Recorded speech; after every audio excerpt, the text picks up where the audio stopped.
안녕하세요. 한약을 요리하는 대장금 채널의 남미정 약사입니다. 오늘은 병원에서 큰 이상이 없는 남성 불임증에 대해 동양의학적으로는 어떤 원인으로 보고 어떻게 치료하는지 이야기 나눠보려고 해요. 남성 불임은 최근 결혼 연령이 늦어지고 흡연이나 음주, 과도한 스트레스, 대충 때우는 식습관 등 다양한 원인에 의해 최근 증가하는 추세이죠.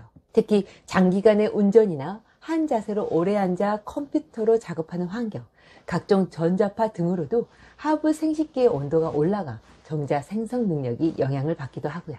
따라서 결혼하고 임신을 계획한 지 1년이 지나도 자연 임신이 되지 않는다면 한 번쯤은 나에게 문제가 있는 건 아닌가 하며 남성분들도 고민을 해보셔야 해요.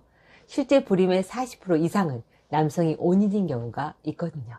그런 병원에서 진찰했을 때 구조적 문제가 아닌 또 특이한 환경독소나 산업독소, 가끔은 성호르몬 분비를 관장하는 뇌의 시상하부 이상이 아닌 조금 건강하지 못한 남성 불임의 경우라면 동양의학으론 이를 어떻게 보고 어떻게 치료하고 있을까요? 동양의학에선 남성 불임의 원인을 크게 5가지로 보아요. 구체적으로 신뢰를 들어 설명해 볼게요. 얼굴이 하얗고 창백하게 생긴 A씨는 평소 늘 추위를 타고 소화력도 약하고 대변도 무르고 발기력도 약해요. 최근에 난임병원에선 정자수가 적은 편이고 활동성도 약한 편이라고 하네요. 여러분 보시기엔 어떠세요? 이분처럼 전체적으로 몸의 양기가 부족하고 약한 경우에는 사실 어떤 영양제도 크게 효과가 없어요. 밥을 잘 먹으면 기운이 조금 올라오는 정도랄까요? 실제로 이분은 자신에게는 홍삼도 녹용이나 비싼 공진단도 아무 효과가 없었다고 자신은 한약을 신뢰하지 않는다고 하셨어요. 맞아요. 사실 이분은 어떤 한두 가지 약초로는 효과를 볼 수 없는 상태예요.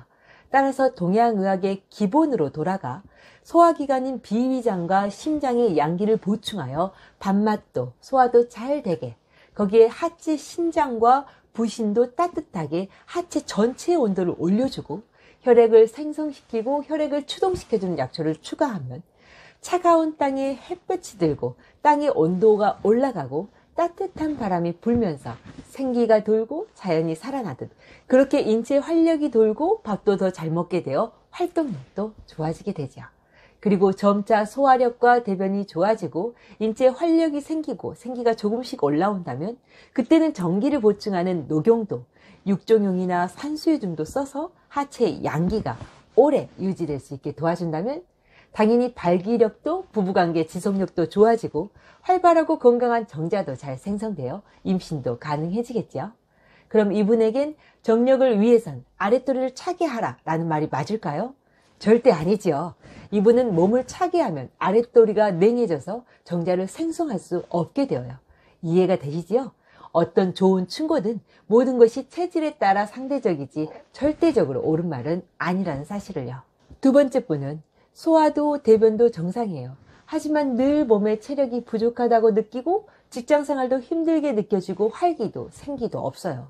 난임병원에선 정액량이 현저히 부족하고 활동성도 떨어져 있고 정자에 약간의 변형도 보인대요. 이분은 어떻게 보이세요? 동양의학으로 이분은 호르몬 생성기관인 부신의 기능이 저하된 상태로 보아요. 이를 천품이 쇠약해졌다라고 말하는데 타고나기를 혹은 어릴 때부터 너무 몸을 혹사한 경우엔 후천적으로도 오기도 하죠. 그리고 이런 경우에는 부신과 골수의 기능을 최대한 강화시켜 체력을 올리고 하체의 힘을 기를 수 있는 처방을 하게 되어요. 구체적으로는 인체 음액과 정액을 생성 보충하는 약초뿐만 아니라 하체 양기를 올리는 약초, 심장의 양기와 음액을 보충하는 처방 등으로 천품이 쇠약해져 있는 상태를 전면적으로 끌어올려주죠.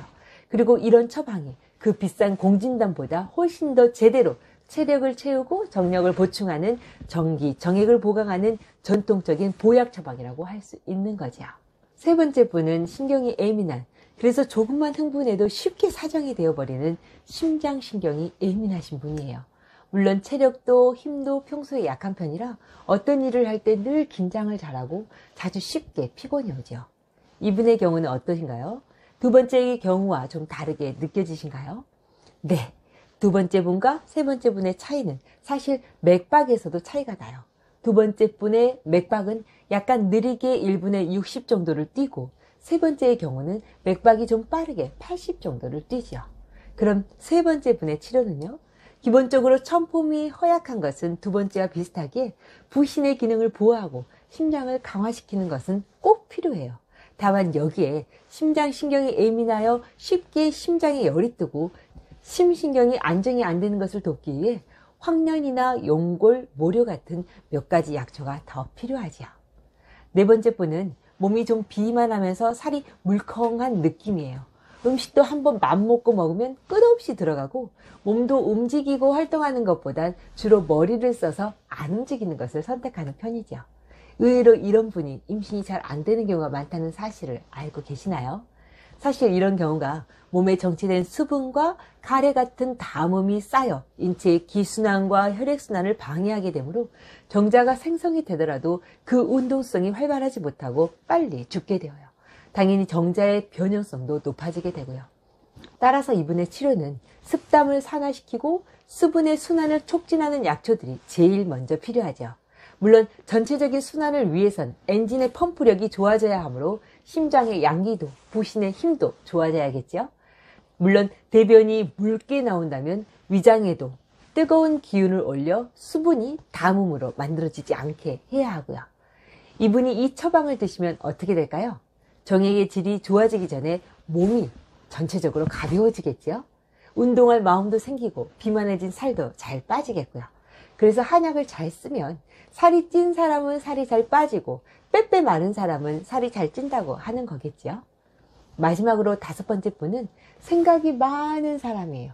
뭐든지 심각하게 받아들이고 깊게 생각하니 몸도 수척한 편이고 얼굴 혈색도 어두운 편이죠. 이분이 신경만 쓰면 소화가 잘 안 되고 머리가 아플 거라는 건 어렵지 않게 짐작할 수 있어요.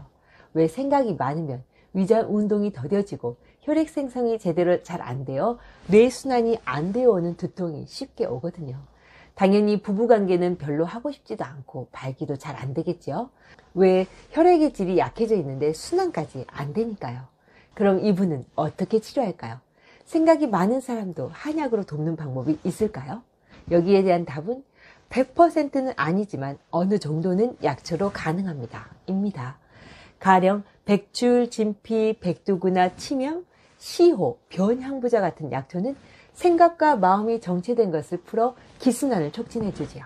하지만 약초의 힘만을 의지하는 것은 다시 재발할 수 있다는 한계가 있으므로 사실 이분의 경우는 치료자와 좋은 라포를 형성하면서 조금씩 밝고 긍정적인 사고를 할 수 있도록 도와주어야 하죠. 또 몸이 활기차면 마음도 활기찰 수 있으므로 혈액의 질을 올려주고 뭉쳐져 있는 담적을 녹여주며 호르몬을 관장하는 부신의 기능을 올려 체력을 올려주면 이분 또한 기분이 좋아지고 몸이 회복되어 질 좋은 정자를 그리고 제대로 된 발기를 유지할 수 있게 되죠.